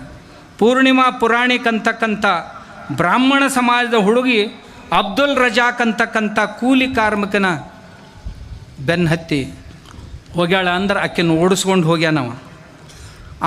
ಆಕೆ ಬುರ್ಕ ಹಾಕ್ಕೊಳ್ಳೋಳು ಅಂತ ತಿಳ್ಕೊಂಡು 100 ಸಾರಿ ಬಡ್ದಾನ, ಬುರ್ಕ ಯಾಕೆ ಹಾಕ್ಕೊಳ್ಳಂಗಿಲ್ಲ ಅಂತ.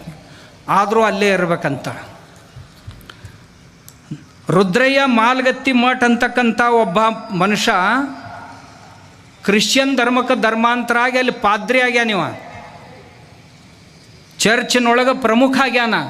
ಆಗಿ ನಮ್ಮ ಲಿಂಗಾಯತ ಜಂಗಮ ಪರಿವಾರದ ಸುಮಾರು ಜನರನ್ನು ಕ್ರಿಶ್ಚಿಯನ್ ಧರ್ಮಕ್ಕೆ ಧರ್ಮಾಂತರ ಮಾಡ್ಸಕತ್ಯಾನ. ಇಂಥದ್ದನ್ನು ನಾವು ಕೇಳಬೇಕು, ಕೇಳಬಾರ್ದು.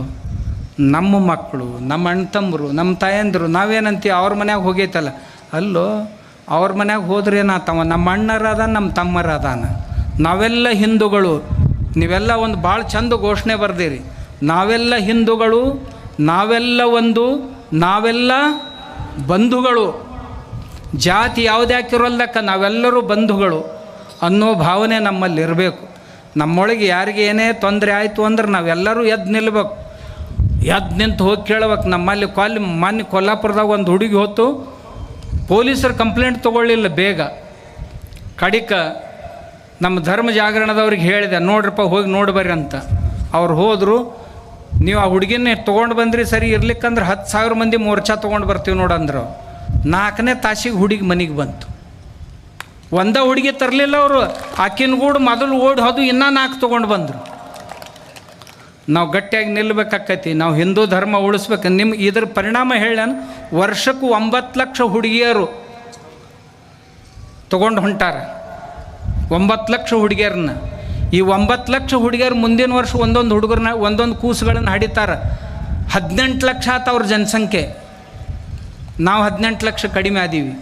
ಹಿಂಗೆ ಮಾಡ್ಕೊತ ಹೋಗಿ 2050 ಈ ದೇಶವನ್ನು ಸಂವಿಧಾನಾತ್ಮಕವಾಗಿ ಕಪಿಮುಷ್ಟಿಯಲ್ಲಿ ತಗೋಬೇಕು ಅಂತ ಒಂದು ದೊಡ್ಡ ಷಡ್ಯಂತ್ರ ಈ ದೇಶದೊಳಗೆ ನಡೆದೈತಿ. ಅವ್ರ ಸಂಖ್ಯೆ ಹೆಚ್ಚಾಗಬೇಕು, ಉಳಿದವ್ರ ಸಂಖ್ಯೆ ಕಡಿಮೆ ಆಗಬೇಕು. ಹೋಟಿನಿಂದನ ಈ ದೇಶ ನಾವು ಗೆಲ್ಲಬೇಕು. ಒಂದು ಸಾರಿ ಗೆದ್ದೀವಿ ಅಂತಂದ್ರೆ ಮರುದಿವಸನ ಈ ದೇಶದ ಸಂವಿಧಾನವನ್ನು ರದ್ದುಗೊಳಿಸಿ ಇಲ್ಲಿ ಶರಿಯತ್ ಲಾಗು ಮಾಡಬೇಕು. ಶರೀಅತ್ ಲಾಗು ಆಯಿತು ಅಂತಂದ್ರೆ ಎಲ್ಲ ದೇವಾಲಯಗಳು ಒಂದೇ ದಿವಸ ಬಿದ್ದು ಹೊಕ್ಕಾವು, ಒಂದೇ ದಿವಸ ಬಿದ್ದು ಹೊಕ್ಕಾವು. ಎಲ್ಲ ಮನೆಯೊಳಗಿನ ದೇವರುಗಳು ಒಂದೇ ದಿವಸ ಹೊಳಿ ಕಾಣಬೇಕಾಕತ್ತೆ. ಅಂಥ ಸ್ಥಿತಿ ಬರ್ತೈತೆ. ನಾವು ಈಗಿಂದನೇ ಶಾಣ್ಯರಾಗಬೇಕು. ನಾವು ಈಗಿಂದನೇ ನಮ್ಮ ಧರ್ಮ ಉಳಿಸ್ಕೋಬೇಕು. ನಮ್ಮ ಧರ್ಮ ಉಳ್ಸಕ್ಕೆ ನಾ ಯಾರನ್ನೂ ಹೊಡ್ಯಾಕ ಬಡ್ಯಾಕ ಹೇಳ್ತಾ ಇಲ್ಲ. ನಮ್ಮ ಹುಡುಗಿಯರು ಏನು ಹೊಂಟವು ಅವ್ರನ್ನ ನಾವು ತಡಿಬೇಕು. ನಮ್ಮ ಹುಡುಗಿಯರ ಸಲುವಾಗಿ ನಾವು ಧ್ವನಿ ಎತ್ತಬೇಕು. ನಾವು ಯಾರೂ ಎತ್ತಲ್ಲಿ ಒಂದು ಕೂಡಲೇ ಎತ್ಕೊಂಡು ಹೋಗೋರ ಸಂಖ್ಯೆ ಹೆಚ್ಚಾಗೈತಿ. ಮೊನ್ನೆ ನೋಡಿದ್ರಲ್ಲ, TCS Tata consultancy service company ಒಳಗೆ, ಕಾರ್ಪೊರೇಟ್ ಕಂಪ್ನಿ ಒಳಗೆ ಅವರು ಹುಡುಗಿಯರು 8 ಹುಡುಗಿಯರು ನಮ್ಮ ಹುಡುಗಿಯರನ್ನ ಕರ್ಕೊಂಡು ಹೋಟೆಲ್ಗೆ ಹೋಗೋದು, ಪೇಯದೊಳಗೆ ಏನಾರ ಹಾಕಿ ಕುಡಿಸೋದು, ನಶಾದೊಳಗೆ ಅವ್ರ ಮೇಲೆ ಅತ್ಯಾಚಾರ ಮಾಡೋದು, ಮಾಡಿ ಕ್ಲಿಪ್ ಮಾಡ್ಕೊಳ್ಳೋದು, ಹಿಂದಾಗಡೆ ಆ ಕ್ಲಿಪ್ ತೋರಿಸಿ ಬೇರೆ ಹುಡುಗಿಯರನ್ನ ಕರ್ಕೊಂಡು ಬಂದು ಸರಿ ಇರ್ಲಿಕ್ಕಂದ್ರೆ ನೀನು ಕ್ಲಿಪ್ ಬಿಡ್ತೀನಿ ಅನ್ನೋದು. ಸಾವಿರ ಹುಡುಗಿಯರನ್ನು ಈ ರೀತಿಯಾಗಿ ಜಕ್ಕೊಂಡು ಹೋಗುವಂಥ ಪ್ರಯತ್ನ ಮಾಡ್ತಾಯಿದ್ದಾರೆ. ನಾವು ಹಿಂದೂಗಳಾದವ್ರು ಇದನ್ನೆಲ್ಲ ಕಣ್ಣು ಮುಚ್ಚಿ ನೋಡ್ಕೋತ ಕೂಡುದ, ಕಿವಿ ಇಲ್ದವ್ರ ಗತೆ ಕೇಳದಂತೆ ಇರೋದೇನು ನಾವು ಇಲ್ಲ. ನಾವು ನಮ್ಮ ಧರ್ಮ ಉಳಿಸ್ಬೇಕು. ನಮ್ಮ ಬಾಂಧವರ ಸುಖ ದುಃಖಗಳಿಗೆ ನಾವು ಸ್ಪಂದಿಸಬೇಕು. ಇದು ಏನು ಒಂದು ಕಡೆ ಎರಡು ಕಲ್ಲ. ಈಗ ಟ್ರಾವೆಲ್ ಜಿಹಾದ್ ಅಂತ ಒಂದು ಹೊಸದು 15 ದಿವಸದ ಹಿಂದೆ ಶುರುವಾಗಿದೆ. ರಾತ್ರಿ ಟ್ರಾವೆಲ್ ಬಸ್ಗಳಲ್ಲಿ ಪ್ರಯಾಣ ಮಾಡ್ತಾ ಇರುವಾಗ ಹೆಣ್ಮಕ್ಳು ಒಬ್ಬರೇ ಇದ್ರಂದ್ರೆ ಅವ್ರ ಮ್ಯಾಗ ಅತ್ಯಾಚಾರ ಮಾಡೋದು. ಅಲ್ಲಿ ಏನರ ಮೂಗಿಗೆ ವಾಸನೆ ಕೊಟ್ಟ ಅವ್ರನ್ನ ಬೇಶುದ್ಧ ಮಾಡಿ ಅತ್ಯಾಚಾರ ಮಾಡಿ ಆ ಕ್ಲಿಪ್ ತೊಗೊಂಡು ಅದನ್ನು ಪ್ರತಿ ದಿವಸ ಬೆದರಿಕೆ ಹಾಕಿ ಈಕಿನ ಕರ್ಕೊಂಡು ಬಾ, ಆಕಿನ ಕರ್ಕೊಂಡು ಬಾ, ಆಕಿನ ಕರ್ಕೊಂಡು ಬಾ, ನೂರಾರು ಮಂದಿಗಳನ್ನು ತಮ್ಮ ಜಾಲಗಳಲ್ಲಿ ಜಗ್ಗುವಂಥ ಬಹುದೊಡ್ಡ ಷಡ್ಯಂತ್ರ ನಮ್ಮ ದೇಶದಲ್ಲಿ ನಡೀತಾ. ಇದು ಎಲ್ಲರೂ ಮಾಡ್ತಾ ಇದ್ದಾರೆ ಅಂತಲ್ಲ. ಇದರ ಅರ್ಥ ಎಲ್ಲ ಮುಸಲ್ಮಾನರಲ್ಲಿಯೂ ಈ ಸಂಶಯನ ತಾಳಬಾರ್ದು. ನಮ್ಮ ದೇಶದಾಗ 2 ಮುಸಲ್ಮಾನ್ ಧರ್ಮಗಳದಾವೆ. ಒಂದು ಅಲ್ಲಾ ಕಾ ಇಸ್ಲಾಂ, ಏಕ್ ಮುಲ್ಲಾ ಕಾ ಇಸ್ಲಾಂ. ಅಲ್ಲಾ ಕಾ ಇಸ್ಲಾಂ ಏನೈತಲ್ಲ ಅವ್ರು ಬೇಷದಾರ, ಹಳ್ಳ್ಯಾಗಿನ ನಮ್ಮ ಗೂಡ್ ನಮ್ಮ ಅಣ್ತಂಬ್ರಂಗ ಇರ್ತಾರೆ. ಅಲ್ಲಾ ಕಾ ಇಸ್ಲಾಂ, ये मुल्ला का इस्लाम जो है ना बहुत खतरनाक है. ಈ ಮುಲ್ಲಾಗಳು ಇಸ್ಲಾಂ ಏನೈತಲ್ಲ, ಇದು ಎಲ್ಲಿ ಯಾಕೆ ಕುರಾನ್ದಾಗೂ ಬರ್ದಿಲ್ಲ. ಇದು ಜಾಳ್ಗಿ ಎಲ್ಲಿ ಬರ್ದಿಲ್ಲ. ಸಣ್ಣ ತಮ್ಮನ ಚೊಣ್ಣ, ದೊಡ್ಡ ಅಣ್ಣನ ಅಂಗಿ ಎಲ್ಲಿ ಕುರಾನ್ದಾಗ ಬರ್ದಿಲ್ಲ. ಇದು ಕೇವಲ ಮುಲ್ಲಾ ಕಾ ಇಸ್ಲಾಂ. ಇವರ ಈಗ ಇಡೀ ಜಗತ್ತನ್ನು ತಮ್ಮ ಆಡಳಿತಕ್ಕೆ ತಗೋಬೇಕನ್ನೋರು. 60,000 ಮಕ್ಕಳು ಉತ್ತರ ಭಾರತದ 3 ರಾಜ್ಯಗಳಿಂದ ಸಣ್ಣ 3 ವರ್ಷದ 4 ವರ್ಷದ ಮಕ್ಕಳು ಕಾಣೆಯಾಗ್ಯಾರ. ಎಲ್ಲಿ ಹೋಗ್ಯಾರ? ಸಿಖ್ರು. ಎಲ್ಲಿ ಅವರು? ಕೇರಳದ ಮಸೀದಿಗಳಲ್ಲಿ ಸಿಖ್ರು. ಪಶ್ಚಿಮ ಬಂಗಾಳದಿಂದ ಸರ್ಕಾರ ಬದಲಿ ಆದ ತಕ್ಷಣ ಬಸ್ ಹತ್ತಾಕ ಶುರು ಮಾಡೈತೆ ಮಂದಿ. ಎಲ್ಲಿ ಹೊಂಟ್ರಿ ಇವ್ರು? ಕೋಟಿಗಟ್ಟಲೆ ಮಂದಿ ಇಲ್ಲೇ ಹುಬ್ಬಳ್ಳಿ ಸ್ಟೇಷನ್ದಾಗ ಹಿಡಿದ್ರು. ಕೇರಳ ಮತ್ತು ಕರ್ನಾಟಕದೊಳಗೆ ಇವ್ರು ಬಂದು ಇಲ್ಲಿ ಬಸ್ತಾನ್ ಕುಡಿಸ್ಗಳು ಲೆಕ್ಕದಾಗದಾರ. ನೀವು ನೋಡಿದವರೆಲ್ಲ ಕಣ್ಣು ಮುಚ್ಕೊಂಡ ತಿರುಗಾಡ್ತೀವಿ. ಹಂಗಾದ್ರೆ ನಡೀದಿಲ್ಲ. ನಮಗೆ ಸಿಗುವಂಥ ಸರ್ಕಾರಿ ಸೌಲಭ್ಯಗಳೇನದಾವಲ್ಲ, ಇವರು ಎಲ್ಲ ಆಧಾರ್ ಕಾರ್ಡ್ ರೆಡಿನೇ ಅದಾವೆ. ನೀವು ಇಲೆಕ್ಷನ್ಗೆ ವೋಟ್ ಹಾಕಿಸೋದು ಬಿಟ್ಟರೆ ಬಿಡೋಲ್ರಕ್ಕ. SIRದಾಗ ಭಾಳ ಆದ್ರೆ ಏನು ಮಾಡಿದ್ರೆ ನಮ್ಗೆ ರದ್ದು ಮಾಡ್ತೀರಪ್ಪ, ಅದಕ್ಕೆ ನಾವು ವೋಟ್ಗೆ ಬರೋದಿಲ್ಲ. ಆದ್ರೆ ರೇಷನ್ ಕಾರ್ಡ್ ನಮಗೆ ಐತಿ. ನಮಗೆ ಮನೆ ಸಿಗ್ತಾವೆ ಪುಕ್ಕಟ್ಟೆ, ಆರೋಗ್ಯದ ಉಪಚಾರ ಸಿಗ್ತೈತಿ, ಶಿಕ್ಷಣ ಸಿಗ್ತೈತಿ, ಲಗ್ನದ ರೊಕ್ಕ ಸಿಗ್ತಾವು, ಮತ್ತು ಯಾವ್ಯಾವ ಸರ್ಕಾರಿ ಯೋಜನೆ ಎಲ್ಲ ಸಿಗ್ತಾವೆ. ಅಂದ್ರೆ ಈಗಿದ್ದಂಥ ಕರ್ನಾಟಕದ ಜನರು ಏನು ಇಲ್ಲಿಯ ಸರ್ಕಾರಿ ಭಾಗ್ಯಗಳನ್ನು ಉಣ್ತಾರಲ್ಲ, ಅದರೊಳಗಿನ ಅವರು ಬರೋರು. ಅವ್ರೇನು ಸಣ್ಣ ಸಣ್ಣ ಸಂಖ್ಯೆ ಇಲ್ಲ, ಕೋಟಿಗಟ್ಟಲೆ ಅದಾರ. ನಾವು ಈ ಹಿಂದೂ ಜಾಗೃತಿಯನ್ನು ಯಾಕೆ ಕೈಗೊಂಡೀವಿ ಅಂದ್ರೆ ಇದರ ಸಲುವಾಗಿ. ನಾವು ಬಸವಾದಿ ಶರಣರು ನಮ್ಮನ್ನು ಯಾರ್ಯಾರು ಒಳ್ಳೆಯವ್ರು ಅದಾರ ಅವ್ರೆಲ್ಲರನ್ನೂ ಕರ್ಕೊಳ್ಳೋನು. ಆದ್ರೆ ನಮ್ಮ ಕುತ್ತಿಗೆ ಮ್ಯಾಗ ಕಾಲು ಕೊಡಬೇಕು ಅನ್ನೋರಿದ್ದರು ಅಂದ್ರೆ ನಾವು ಎಚ್ಚರಾಗೋನು ಅಂತ ಹೇಳಾಕ ಈ ಬಸವಾದಿ ಪ್ರಮಥರ ಈ ಸಭೆಯನ್ನು ಹಮ್ಮಿಕೊಂಡಿದ್ದೀವಿ. ಈ ಸಭೆಯನ್ನು ಮಾಡೋದರ ಸಲುವಾಗಿ ನಮ್ಮ ರಾಜು ಮೊದಲ ಒಂದು 4 ಮಂದಿ ಗೆಳೆಯರು ಬಂದರು. ನಾವು ಮಾಡ್ತೇವ್ರಿ ಗದಿಗೆ ಅಂದರು. ಮಾಡ್ರಪ್ಪ ಎಲ್ಲ ಹಿರಿಯರನ್ನ ಕರ್ಕೋರಿ ಅಂತಂದೀವಿ. ನಮ್ಮ ಆಗಳೇ ವಸಂತಗೌಡ ಹೇಳ್ದಂಗೆ ಮಾಡೋದಾಗಿತ್ತು ಅಂದ್ರೆ ಎಲ್ಲ ಜಾತಿಯವ್ರನ್ನ ಕಲ್ಕೊಂಡು ಮಾಡೋನು ಅಂತ. ಅಲ್ಲಿಂದ ಶಿವಯ್ಯ ಅದರೊಳಗೆ ಆಮ್ಯಾಗ ಉಳ್ದವ್ರೆಲ್ಲ ದೊಡ್ಡ ಇಡೀ ಮಾರ್ಕೆಟಿನ ಮೇಳನ ನಾವು ಒಬ್ಬರದು ಇಬ್ಬರದು ಇಲ್ಲಿ ಕುಂತಾರಪ್ಪ. ಅವ್ರು ಯಾರ್ದಾರ ಹೆಸರು ಹೇಳೋದ್ರಾಗ ಉಳಿತಂದು ನನ್ನ ಕುತ್ತಿಗೆ ಇಚ್ಚಿಗ್ಯಾರ ಹಿಂದಾಗಡೆ. ಏನು ಸ್ವಾಮಿ ನಾವು ಇಷ್ಟು ಕಷ್ಟಪಟ್ಟು ಮಾಡಿದೀವಿ, ನಮ್ಮ ಹೆಸರು ತೊಗೊಳ್ಳಿಲ್ಲಪ್ಪ. ಇಲ್ಲ, ಅವರೆಲ್ಲ ತಿಳುವಳಿಕೆ ಉಳ್ಳಂಥ ದೊಡ್ಡವರು. 15-20 ದಿವಸ ಹಗಲಂದಿಲ್ಲ, ರಾತ್ರಿ ಅಂದಿಲ್ಲ. ರಾತ್ರಿ 1-2 ಗಂಟೆ ತನಕ ಶ್ರಮ ಪಟ್ಟಾರ. ಅವುಗಳದಾರ ಕೆಲವು ಮಂದಿ ಅಮ್ಮಗಳು, ಅವರು ಸಹಿತ ಪ್ರತಿಯೊಂದು ವಾರ್ಡ್ಗಳು, ಊರುಗಳು, ಮನೆಗೆ ಹೋಗಿ ತಮ್ಮ ಮನೆಯಿಂದ ಏನು ದೊಡ್ಡ ಕಾರ್ಯಕ್ರಮ ಐತೆ ಅನ್ನಂಗೆ ಎಲ್ಲರ ಮನೆಗೂ ಆಮಂತ್ರಣ ಕೊಟ್ಟಾರ. ಅವಾಗ ನೋಡ್ರಲ್ಲ ಇದು ಇಷ್ಟೆಲ್ಲ ತುಂಬಿದ್ದೇನೆ, ಹಂಗೆ ತುಂಬತೈತೆ. ಹಳ್ಳಿಗೊಳಗೆ, ಅಕ್ಕಪಕ್ಕದ ಹಳ್ಳಿಗೊಳಗೆ ನಮ್ಮ ಗೌಡ CC ಪಾಟೀಲ್ರು ಅವ್ರ ಹತ್ರ ಆದ್ರೆ ಗೌಡ್ರು ಏನು ಮಾಡೋರು, ನೀವು ಏನು ಹೇಳ್ತೀರ ಅದನ್ನ ನನ್ನ ಕೊಳೆಗೆ ಹಾಕಿರಿ, ಅದನ್ನು ಮಾಡಿ, ನಿಮ್ಗೇನು ಆಗೋದಿಲ್ಲ ಅಂತೀರ ಅದನ್ನು ಮಾಡ್ತೀವಿ ಅಂತ. ಹಂಗೆ ಎಲ್ಲ ಇಲ್ಲಿ ಹಿರಿಯರು MLC ಅವ್ರು ಅದಾರ, ಹಿರಿಯರು ಅದಾರ, ಅವ್ರಿಗೆಲ್ಲ ಹೇಳ್ಯಾರ. ಅವರು ಎಲ್ಲೋ ಅದಾವ ಸ್ವಾಮಿ, ಇಲ್ಲೇ ಅದಾನ. ಅವನ ಪ್ರಕೃತಿ ನೆಟ್ಟಗಿಲ್ಲ, ನಮ್ಮ ಮದ್ರಿಮಠ ಅವ್ರದ್ದು ಪ್ರಕೃತಿ ನೆಟ್ಟಗಿಲ್ಲ. ಅವ ಅಂತಾನ, ನನಗೆ ಹೆವಿ ಡಯಾಬಿಟಿಸ್ ರೀ ಅಪ್ಪವ್ರ, ನನ್ನ ಕಣ್ಣು ಸರಿಯಾಗಿ ಕೆಲಸ ಮಾಡೋದಿಲ್ಲ ರೀ. ಆದರೂ ಇವರೆಲ್ಲರೂ ಕೂಡಿ ನನ್ನ ಈ ಇದ್ರಿಗೆ ತೋಪಿನ ಎದುರಿಗೆ ನಿಂದರ್ಸ್ಯಾರಿ ಮಂದಿ ಮುಂದೆ. ನನಗೆ ಈಗ ಹಿಂದಕ್ಕೆ ಸರಿದ್ರೂ ಆಗೋದಿಲ್ಲ, ಮುಂದಕ್ಕೆ ಹೋದ್ರೂ ಆಗೋದಿಲ್ಲ, ನನ್ನ ಸ್ಯಾಂಡ್ವಿಚ್ ಮಾಡಿಟ್ಟಾರಿ ಅಂತ ಅವ ಖಾಸಗಿ ಒಳಗೆ ಹೇಳ್ತಾನೆ. ಅದನ್ನ ಈಗ ಪಬ್ಲಿಕ್ನಾಗ ಹೇಳಕತ್ತೇನೆ. ನಂದು ಏನಾಗೈತೆ ರೀ, ಈ ಕಡೆ ಮೃದಂಗದಂಗೆ ಆಗೈತೆ ರೀ ನನಗೆ. ಈ ಕಡೆನೂ ಬಡಿತಾರ, ನಾ ಯಾರದ್ರಾಗಾರ ಸಿಕ್ಕೊಂಡು ಏನಾಗಬೇಕು. ಆದ್ರೆ ಆ ಮನುಷ್ಯ ಆದರ್ಶ ಇಲ್ಲಿ ದೊಡ್ಡ ಯಜ್ಞ ಮಾಡುವಂಥ ಸಹಸ್ರ ಚಂಡಿ ಯಾಗ ಮಾಡುವಂಥವ್ರ ಜೊತೆಗೂ ಸಹಿತ ನಿಂತಿದ್ದ. ಯಾವುದೇ ಈ ಮ್ಯಾಳ ಏನೈತಲ್ಲ ನಮ್ದು, ಈ ಬಾಳಿಕಾಯಿ ಮಠವ್ರು ಎಷ್ಟೊತ್ತನ ಇಲ್ಲಿದ್ರಲ್ಲ, ಎಲ್ಲರೂ ನೀವೆಲ್ಲ ಮುಂದೆ ಕುಂತವ್ರು, ಒಬ್ಬರೇ ಅಲ್ಲಪ್ಪ, ಎಲ್ಲ ಸಮಾಜದವರು. ಮತ್ತು ನಮ್ಮ ಬಲ ಏನು ಬಸವಾದಿ ಶರಣರದಂತಂದ್ರೆ ವಿಶೇಷ ಏನು ಅಂದ್ರೆ, ನಾವು ಹೇಳೋರಲ್ಲ, ಎಲ್ಲರೂ ಕೂಡಿ ಮಾಡೋರು. ಎಲ್ಲ ಸಮಾಜದವ್ರನ್ನ ಜೊತೆಗೆ ತೊಗೋಬೇಕು, ಎಲ್ಲ ಸಮಾಜದವ್ರ ಮನೆಗೆ ಹೋಗ್ಬೇಕು, ಎಲ್ಲ ಸಮಾಜದವ್ರ ಮನೆಯೊಳಗೆ ಹೋಗಿ ಪ್ರಸಾದ ಮಾಡಬೇಕು, ಎಲ್ಲ ಸಮಾಜದವ್ರನ್ನ ಕರ್ಕೊಂಡು ಹೊಳಿ ಜಿಗಿದಾದರೂ ಸಹಿತ ಎಲ್ಲರನ್ನ ತೊಗೊಂಡ ಜಿಗಿದು. ಗುಡ್ಡ ಏರೋದಾತಂದ್ರೆ ತೊಗೊಂಡ ಏರೋದು, ಒಬ್ಬರ ಏರಂಗಿಲ್ಲ.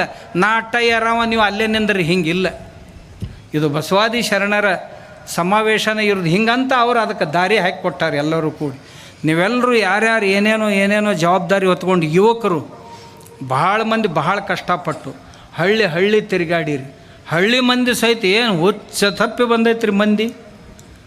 ತಮ್ಮ ಗಾಡಿ, ತಮ್ಮ ಎಣ್ಣೆ ಹಾಕ್ಕೊಂಡು, ತಮ್ಮ ಟ್ಯಾಕ್ಟ್ರುಗಳು ತೊಗೊಂಡು ಒಂದೊಂದು ಹಳ್ಳಿಯಿಂದ 10, 12, 8, 9 ಟ್ಯಾಕ್ಟ್ರುಗಳು ಮಾಡ್ಕೊಂಡು ಬಂದಿರಿ, ಜೀಪುಗಳು ಮಾಡ್ಕೊಂಡು ಬಂದಿರಿ, ಸೈಕಲ್ ಮೋಟ್ರ್ ಅಲ್ಲಿ ತೊಗೊಂಡು ಬಂದಿರಿ, ಎಲ್ಲ ಮಾಡ್ಕೊಂಡು ಬಂದಿರಿ. ನಮ್ಮ ಅವ್ವಗಳೆಲ್ಲ ತಲೆ ಮ್ಯಾಗ ಕಲಶ ಹೊತ್ಕೊಂಡು ಮನ್ಯಾಗ ನೀರು ತೊಗೊಂಡು ಬಾ ಅಂದ್ರೆ ತರಂಗಿಲ್ಲ. ಖರೆ 2 ಕಿಲೋಮೀಟ್ರ್ ನಮ್ಮ ಅವುಗಳೆಲ್ಲ ತಲೆ ಮ್ಯಾಗ ಕೊಡ ಹೊತ್ಕೊಂಡು ಬಂದ್ರಿ. ನನಗೆ ಭಾಳಿದು ಅನಿಸ್ತದ. ಇವ್ರ ಮನ್ಯಾಗ ಆ ನಳದ ಮ್ಯಾಗಿನ ಕೊಡ ಒಳಗೋಯ್ ಅಂದರೆ ತೊಗೊಂಡು ಬರುವತ್ತಾರ ಮನ್ಯಾಗ. ಆದ್ರೆ ಅವ್ವಗಳು ಇಲ್ಲಿ ಈ ಧರ್ಮದ ಕೆಲಸಕ್ಕೆ, ಯಾಕಂದ್ರೆ ಈ ಅವ್ವಗಳಿಗೆ ಹಗರಾಗೋ ಕೆಲಸನ ಈ ಧರ್ಮದ ಕೆಲಸ. ಅವ್ರ ಅಡುಗೆ ಮನೆ ಸುಖವಾಗಿರ್ಬೇಕಾಗಿತ್ತು, ಮನೆ ಚೆಂದಾಗಿರ್ಬೇಕಾಗಿತ್ತು ಅಂತಂದ್ರೆ ಧರ್ಮ ಇರಬೇಕಾಕೈತಿ. ಧರ್ಮ ಉಳಿದ್ರನ ಮನೆ ಸುಖವಾಗಿರೋದು, ಅವ್ವನ ಬಾಳೆ ಸುಖವಾಗಿರೋದು. ಅದಕ್ಕೆ ಈ ಅವುಗಳು ಭಾಳ ಕೆಲಸ ಮಾಡಿದ್ರು. ಇಲ್ಲಿ ಭಾಳ ಮಂದಿ ಅವುಗಳು ಭಾಳ ಕೆಲಸ ಮಾಡಿದರು. ಹಿರಿಯರ ಕೆಲಸ ಮಾಡ್ಯಾರ, ಯುವಕರ ಕೆಲಸ ಮಾಡ್ಯಾರ. ಆ ಜಾತಿ ಈ ಜಾತಿ ಅಂದಿಲ್ಲ, ಆ ಪಕ್ಷ ಈ ಪಕ್ಷ ಅಂದಿಲ್ಲ. ಕೆಲವೊಂದು ಪಕ್ಷದವ್ರಿಗೆ ಸ್ವಲ್ಪ ತೊಂದರೆ ಬರ್ತಾವೆ, ಅವರೆಲ್ಲ ನಮ್ಮ ಗೂಡು ಅದಾರ, ಇಲ್ಲಂತಿಲ್ಲ. ಯಾಕಂದ್ರೆ ಇಲ್ಲಿ ಬೇರೆ ಸಂಘಟನೆ ಅದಾವ್ರಿ, ಅವ್ರ ಗೂಡು ಫೋಟೋ ತೊಗೊಂಡ್ರಂದ್ರೆ ನಮ್ಮದು ಭಾಳ ತೊಂದರೆ ಆಕೈತೆ ಮುಂದೆ ಅಂತ. ನನಗೆ ಅಲ್ಲೊಬ್ರು ಹೇಳಿದ್ರಿ ಶಾಪುರದಾಗ, ಆ ಮಂದಿ ಗೂಡು ಕೂಡ್ದೇವು ಅಂದ್ರೆ ಮುಂದಿನ ಸಾರಿ ಟಿಕೆಟ್ ಸಿಗೋದು ಕಷ್ಟ ಆಕೈತೆ ರೀ. ಅದಕ್ಕೆ ನಾವೆಲ್ಲ ನಿಮ್ಮ ಗೂಡು ಅದೀವಿ, ಏನು ರೊಕ್ಕ ಬೇಕಂದ್ರೆ ತೊಗೊಳ್ರಿ, ಗಾಡಿ ಬೇಕಾಗಿದ್ರೆ ತೊಗೋರಿ, ನಮ್ಮ ಮನೆ ಮಂದಿ ಹೆಣ್ಮಕ್ಳು ಬರ್ತಾರೆ, ನೀವು ಮಕ್ಕಳು ಬರ್ತಾವೆ ತೊಗೋರಿ, ನಾವು ಅಟ್ಟ ದಂಡಿ ಕೂತ್ ನೋಡ್ತೀವಿ, ನೀವು ಏನು ಚಿಂತೆ ಮಾಡಬೇಡಂತ.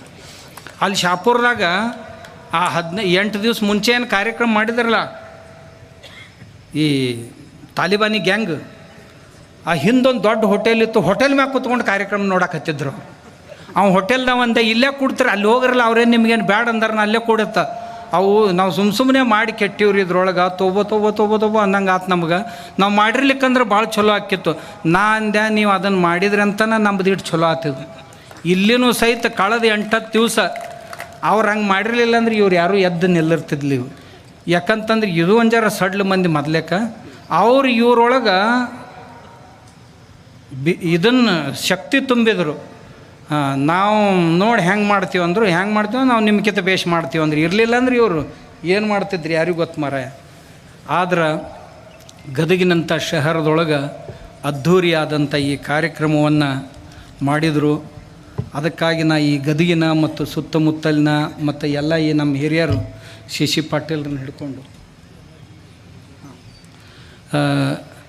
ಎಲ್ರಿಗೂ ನಾನು ಅವರಿಗೆ ತುಂಬ ಹೃದಯದ ಅಭಿನಂದನೆಗಳನ್ನು ಸಲ್ಲಿಸ್ತೀನಿ. ಇಲ್ಲಿ ಮ್ಯಾಗ ಎಲ್ಲ ನಮ್ಮ ಅಪ್ಪವರು ಅಮ್ಮವರು ಭಾಳ ಮಂದಿ ಬಂದಾರ. ಅವರೆಲ್ಲರೂ ಭಾಳ ನನಗಾಗಲೇ ಒಬ್ಬ ಅಜ್ಜಂದ, ಬಾಯಿ ಜಿಗೆಯವ್ರು ಯಾರೂ ಸಿಕ್ಕಿದ್ದಿಲ್ಲ, ನೀ ಸಿಕ್ಕಿ ಅದಕ್ಕೆ ನಿನ್ನ ಹಿಂದೆ ಬಂದಿವಿ ಅಂತಂದ್ರು. ಯಾಕಂದ್ರೆ ಹಿಂಗೆ ಅಂದ್ರೆ ಅವ್ರು ನನಗೆ, ಯಾಕಂದ್ರೆ ಯಾರೋ ಒಬ್ಬರು ಧೈರ್ಯ ಇದ್ದವ್ರು ಮುಂದಿದ್ರೆ ನಾವೆಲ್ಲರೂ ಹಿಂದೆ ಸದಾಕಾಲ ಸಜ್ಜಾಗಿರ್ತೀವಿ. ಯಾಕಂದ್ರೆ ಮುಂದಿರಬೇಕಾಗಿತ್ತು ಅಂತಂದ್ರೆ ಒಂದು ಜರ ಮನುಷ್ಯ ಗಟ್ಟಿಯಾಗಿರ್ಬೇಕಾಕೈತಿ. ಬಂದ್ರೆ ನೋಡ್ಯ ನನ್ನಂಗೆ ನಾ ಏನು ಈ 4-8 ತಿಂಗಳದಾಗ ಏನು ಅನುಭವಿಸಿನಲ್ಲ, ಅದ್ರಾಗ ಮತ್ತೆ ಯಾರು ಆಗಿದ್ರೆ ಇಷ್ಟೊತ್ತಿಗೆ ಸಮಾಧಿನೇ ಹಾಕಿತ್ತವ್ರದ್ದು. ನಾ ಗಟ್ಟಿಯಾಗಿ ನಿಂತಂತ ತಿಳ್ಕೊಂಡು ಎಲ್ಲವೂ ಗೂಡು ಹೊಕ್ಕೊಂಡವು. ಈಗ ಎಲ್ಲವೂ ಗೂಡ್ನ್ಯಾಗ ಹೊಕ್ಕಾವು. ಇನ್ನು ದೌಡ್ ಹೊರಗೆ ಬರಬಾರ್ದು. ಯಾಕಂತಂದ್ರೆ ಈ ಎಲ್ಲ ಮಹಾತ್ಮರು ತಯಾರಾಗಿ ಕುಂತಾರೆ. ನಮ್ಮ ಅಜ್ಜಗ ಶಾಪುರದ ಅಜ್ಜಗ ಸೂಗೂರೇಶ್ವರ ಅಜ್ಜಗ ಫೋನ್ ಮಾಡಿ ಬೆದರಿಕೆ ಹಾಕಿದ್ರೆ ಆ ಕಾರ್ಯಕ್ರಮ ಯಾಕೆ ಮಾಡ್ತಿ ಅಂತ. ಅಜ್ಜನು ಕೆಟ್ಟ ಗಟ್ಟಿಮುಟ್ಟು ಮನುಷ್ಯ, ಆದ್ರೆ ಸಂಯಮಿ. ಆಯ್ತಪ್ಪ ಆಯ್ತು ಅನ್ಕೊಂತ ಯಶಸ್ವಿಯಾಗಿ ಶಾಪುರದೊಳಗೆ ಅಜ್ಜ ಪಾರು ಮಾಡಿದ. ಹಂಗೆ ಈಗ ಎಲ್ಲ ಮಹಾತ್ಮರು ಇಲ್ಲಿ ಬಂದಾರಂದ್ರೆ ನಮಗೆ ಆಶೀರ್ವಾದ ಮಾಡ್ಲಿಕ್ಕೆ ಬಂದಾರ ಅಂತ ನಾ ತಿಳ್ಕೊಂಡು ನಾನು ಕೂಡಲೇ ಜಗದ್ಗುರು ಅದೀನಿ ಹಂಗೆ ಹಿಂಗೆ ಅಂತಲ್ಲ. ನನಗೊಬ್ರು ಆಗಲೇ ಯಾರಂದ್ರೆ ಆಶೀರ್ವಾದ ಮಾಡಿರಿ, ನಾ ಆಶೀರ್ವಾದ ಮಾಡೋ ಕಂಪ್ನಿ ಅಲ್ಪ ತೊಗೊಳ್ಳೋ ಕಂಪ್ನಿಯವ ಅದೀನಿ ಅಂದೆ. ನಾ ಆಶೀರ್ವಾದ ಬೇಡವ ಅದೀನಿ ಹೊರತು ಮಾಡವಲ್ಲ. ಅದಕ್ಕೆ ಎಲ್ಲ ಪೂಜ್ಯರು ನನಗೆ ಆಶೀರ್ವಾದ ಮಾಡ್ತಾರ ಅಂತ ನಾನು ಎಲ್ಲರಲ್ಲಿ ಪ್ರಾರ್ಥನೆ ಮಾಡ್ಕೋತೀನಿ. ಎಲ್ಲ ಜಿಲ್ಲೆಗಳಿಂದ, ಯಾದಗಿರಿಯಿಂದ ಬಂದಾರ, ಬೀದರ್ದಿಂದ ಬಂದಾರ, ರಾಯಚೂರದಿಂದ ಬಂದಾರ, ಬಿಜಾಪುರದಿಂದ ಬಂದಾರ, ಬಾಗಲಕೋಟೆಯಿಂದ ಬಂದಾರ, ಬೆಳಗಾವಿಯಿಂದ ಬಂದಾರ, ಧಾರವಾಡದಿಂದ ಬಂದಾರ, ಈ ಕಡೆ ದಾವಣಗೆರೆ ಕಡೆಯಿಂದ ಪೂಜ್ಯರು ಬಂದಾರ, ಹಾವೇರಿ ಕಡೆಯಿಂದ ಬಂದಾರ, ಎಲ್ಲ ಕಡೆಯಿಂದ ಪೂಜ್ಯರು ಬಂದಾರ. ಇನ್ನು ಕೆಲವು ಮಂದಿ ಪೂಜ್ಯರು ನನಗೆ ಫೋನ್ ಮಾಡಿ ಹೇಳ್ಯಾರ, ಅಜ್ಜವ್ರ ನಾವು ಪಬ್ಲಿಕ್ಕಾಗಿ ಅಲ್ಲಿ ತೋರಿಸ್ಕೊಳಕ್ಕೆ ಬರೋದಿಲ್ಲ, ನಾವು ನಿಮ್ಮ ಕೂಡ ಯಾವಾಗಲೂ ಇರ್ತೀವಿ ಅಂತ ಯಾವಾಗಲೂ ಹೇಳ್ತಿರ್ತಾರೆ ಅವರು. ಆ ಪೂಜ್ಯರಿಗೂ ಸಹಿತ ನಾನು ಧನ್ಯವಾದಗಳು. ಅವ್ರ ಹೆಸರು ಹೇಳಕ್ಕೆ ಬರೋದಿಲ್ಲ. ಹೇಳಿದ್ನಂದ್ರೆ ಪಾಪ ಸುಖವಾಗಿ ಅದಾವ, ಮಠದಾಗ ಆರಾಮಾಗಿರ್ತಾವೆ. ಅವ್ರಿಗೂ ಸಹಿತ ನಾನು ತುಂಬ ಹೃದಯದ ಧನ್ಯವಾದಗಳನ್ನು ಹೇಳ್ತೀನಿ. ಇದ್ರ ಜೊತೆಗೆ ಇನ್ನೊಬ್ಬರಿಗೆ ಯಾರಿಗೆ ಧನ್ಯವಾದ ಹೇಳೋದು ಅಂತಂದ್ರೆ, ಪ್ರತಿಯೊಂದು ಕಾರ್ಯಕ್ರಮಗಳಲ್ಲಿ ಈ ಮಾಧ್ಯಮದ ಬಂಧುಗಳು ಶರಣರು ಏನದಾರ, ಇವ್ರು ಇಷ್ಟು ಚಂದ ಮಂದಿಗೆ ಒಯ್ದು ಮುಟ್ಟಿಸ್ತಾರೆ. ತಂಬುದು ಇಟ್ಟು ಅದರೊಳಗೆ ಹಾಕಿ ಅದಕ್ಕೆ ಮತ್ತೊಂದು ಜರ ಮೆರಗು ಕೊಟ್ಟು ಅವ್ರ ಶಬ್ದಗಳನ್ನು ಒಂದಿಷ್ಟು ಹಾಕಿ ಅದನ್ನ ಚಂದಾಗ ಮಸಾಲೆ ಹಚ್ಚಿ ಮಂದಿಗೆ ರುಚಿ ಬರುವಂಗೆ ಮಾಡಿ ಸಾಮಾನ್ಯ ಕೊನೆಯ ವ್ಯಕ್ತಿಯವರೆಗೂ ಒಯ್ದು ಮುಟ್ಟಿಸುವಂಥ ಒಂದು ದೊಡ್ಡ ಜವಾಬ್ದಾರಿ ಕೆಲಸ ಅವ್ರದ್ದು ಇರ್ತೈತಿ. ಅವರಿಗೂ ಸಹಿತ ಎಲ್ಲೋ ಆದಲ್ಲಿ ನಾನು ತುಂಬ ಹೃದಯದ ಧನ್ಯವಾದಗಳನ್ನು ಅರ್ಪಿಸ್ತೀನಿ. ಯಾವ ಪೂಜ್ಯರು ಮಾತಾಡಲಿಲ್ಲ, ಯಾಕಂದ್ರೆ ಯಾವುದಕ್ಕೆ ಆಟ ಐತಂತಲ್ರಿ, ಆ ಆಟದ ಹೆಸರು ತೊಗೊಳಕ್ಕೆ ಸಹಿತ ನನಗೆ ಅಲ್ಲಿ ಅನ್ನಿಸ್ತೈತಿ. ಅದಕ್ಕೆ ಆ ಆಟಕ್ಕೆ ನೀವೆಲ್ಲ ಹೋಗೋರಿದ್ದೀರಿ ಅಂತ ಭಾಳ ಮಂದಿ, ಯಾರೂ ಹೋಗಿಲ್ಲ ನನ್ನ ಪುಣ್ಯಕ್ಕೆ. ಎಲ್ಲ ಪೂಜ್ಯ ಪಾದರ ಚರಣಗಳಲ್ಲಿ ಮತ್ತೊಂದು ಸಾರಿ ನಮ್ಮ ವಚನಾನಂದರು ಒಂದಿಟ್ಟು ಮಾತಾಡೋರಿದ್ದರು. ಮುತ್ತ ಸುಮ್ಕುಂದ್ರೆ ನಾನೇ ಒಬ್ಬನ ಜಡಿತೀನಿ ಬೇಡತ್ತಂದು ನಾನು. ಯಾಕಂತಂದ್ರೆ ಭಾಳ ಮಂದಿ ಜರ ಹಾಕಿ ಬಿಟ್ರಂತಂದ್ರೆ ಅದು ಒಡಿದಲ್ಲಿ ಕಲ್ಲ ಒಬ್ಬನ ಬೇಸ್ನಾಗ ಬಡ್ದಂದ್ರೆ ಚಂದಾಗ ಹೊಡಿತೈತದು. ಅದಕ್ಕೆ ಯಾಕಂತಂದ್ರೆ ಇಲ್ಲಿ ಎಲ್ಲರೂ ದೊಡ್ಡ ದೊಡ್ಡ ವಿದ್ವಾಂಸರದಾರ ಇಲ್ಲಿ. ನಾ ಏನೂ ಅಲ್ಲ ಅವ್ರ ಮುಂದೆ. ನಾ ಯಾಕೆ ಹಿಂಗೆ ಅಂತಂದ್ರೆ ಒಂದು ಜರ ಗಟ್ಮುಟ್ಟಿದ್ದೀನಂತ ನಾನು ಮುಂದೆ ಬಿಟ್ಟಾರೆ. ಇಲ್ಲಕ್ಕಂದ್ರೆ ನನಗಿಂತ ದೊಡ್ಡ ದೊಡ್ಡ ವಿದ್ವಾಂಸರು ಇಲ್ಲೆಲ್ಲ ತುಂಬಿ ತುಳುಕ್ತಾರೆ. ಆದ್ದರಿಂದ ಎಲ್ಲ ಪೂಜ್ಯರಲ್ಲಿ ಮತ್ತೊಂದು ಸಾರಿ ನಮ್ಮ ಹಿರಿಯರ ಬಳಗ ಏನೈತಿ ಅಲ್ಲಿ ಕೊಡಿ, ಹಿರಿಯರ ಬಳಗ ಏನೈತಿ ಆ ಬಳಗಕ್ಕೆ ತುಂಬ ಏತಾರ ಇಲ್ಲಿ. ಹಾಂ ನೋಡ್ರಿ, ಅಜ್ಜದನವ ಸಾಹೇಬ ರಿಟೈರ್ ಆಗ್ಯಾನ ಈಗ. ನೋಡ್ರಿ ಈಗ ಆವೇಶ ಬಂದೈತೆ ಅವಾಗ. ತಲವಾರನ ಕಳಿಸ್ಕೊಟ್ಟಿರ್ತಾನವ. ಖಡ್ಗನ ಕೊಡ್ರಿ ನೀವು ಅಂತ ಧರ್ಮ ಉಳಿಸಾಕ ಅದನ್ನ ಹಿಡ್ಕೊಂಡೆ ಹೊಡೆದು. ನಾವು ನಮ್ಮ ಧರ್ಮ ಯಾರ ಮೇಲೂ ಆಕ್ರಮಣ ಮಾಡಿದ್ದಲ್ಲ, ಆದರೆ ಯಾವ ಆಕ್ರಮಣಗಳನ್ನು ಸಹಿಸಿಕೊಳ್ಳೋದು ಅಲ್ಲ. ಆದ್ದರಿಂದ ಆ ಧರ್ಮವನ್ನು ಉಳಿಸೋಣ, ಬೆಳೆಸೋಣ.